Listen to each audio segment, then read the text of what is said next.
যখন ফিতনা ছড়িয়ে পড়ে ওটাকে দমন করতে হয়। দমন না করলে ওইটা আমার ঘরেও ঢুকবে তো একসময়, আমি একা ভালো থাকতে পারবো না তো।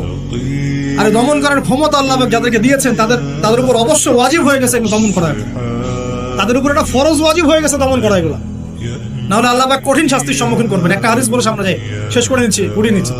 নবীজি বলছেন একদিন ঘুম থেকে উঠে চোখ ঘষতে করছে লা ইলাহা ইল্লাল্লাহ, আল্লাহ লা ইলাহা ইল্লাল্লাহ। তার স্ত্রী সামনে যায়নাব বিনতে জাহাশ রাদিয়াল্লাহু আনহা, তিনি বলছেন ইয়া রাসূলুল্লাহ কি হয়েছে, সমস্যা কি?